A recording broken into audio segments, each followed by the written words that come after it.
In this video, we're going to go over how to conduct a one-way ANOVA, which is just to see if there's differences in a continuous variable by a nominal grouping variable.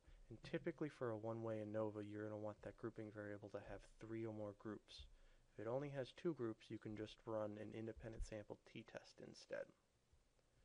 So before we run our ANOVA, we're going to want to make sure our assumptions are met. So we'll go to Analyze, Non-Parametric Tests, and run the one sample KS test. We'll look at math test scores and make sure they're normally distributed. And the results of the scores are not significant, and non-significance means that they are normally distributed. If you did have significance here, you're going to want to run a non-parametric test instead of the ANOVA. So next we want to run equality of variance, and that's actually going to be run by running the ANOVA. So we'll go to Analyze, General Linear Model, and Univariate. We'll put our dependent variable there, and then ethnicity will be our fixed factor, which is our independent grouping variable. Now we want to make sure that we check for equality of variance before we actually interpret the ANOVA. So we'll go to Options, and we'll click Homogeneity Tests, and this will run a Levene's test for us. Now we'll also want descriptive statistics just to see how the different ethnicity groups scored for our dependent variable. And if the ANOVA was significant, we're going to want to know where those differences are.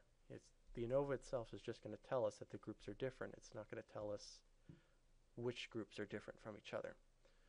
So we'll put ethnicity over here for display means for, and click Compare Main Effects. And typically you're going to want to adjust this to a Bonferroni, and what that does is every time we do a pairwise comparison, there's always that small chance of making a type 1 error, which means a false positive result. And changing this to a Bonferroni correction means that it's a little bit harder to find significance here, but we have less of a chance of making that type 1 error. So we'll go ahead and hit Continue. And then from there we can go ahead and hit OK. Now, first we'll want to look at our Levene's test. And from the significance level here, we see that the p-value is not significant, and like the KS test, we want non-significance. If it was significant, again, you would want to run a non-parametric test instead. Since we do have non-significance, we can go over to the F test, and the p-value for ethnicity was significant. So that means that each of the ethnicity groups were significantly different from each other. Now, it doesn't tell us which groups are significantly different from the other groups, but it tells us that there are differences there. To find out the differences, we'll want to go down here to the pairwise comparisons, and this will compare each of the groups. So from this, we can see that white versus black, there was no difference. The p-value is 0.082.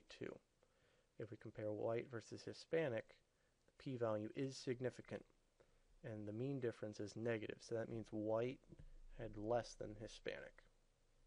If we look at black versus Hispanic, again, we do have significance here. We've got a star there, we've got a significance of less than 0.001. And if we look at the Hispanic group, like the others that we found above, white is less than it, black is also less than it, and if we go back up to descriptive statistics, that's what we find. So from the results, we can say that there was significant differences found in ethnicities, and through pairwise comparisons, the Hispanic group had significantly higher means than the white and black group.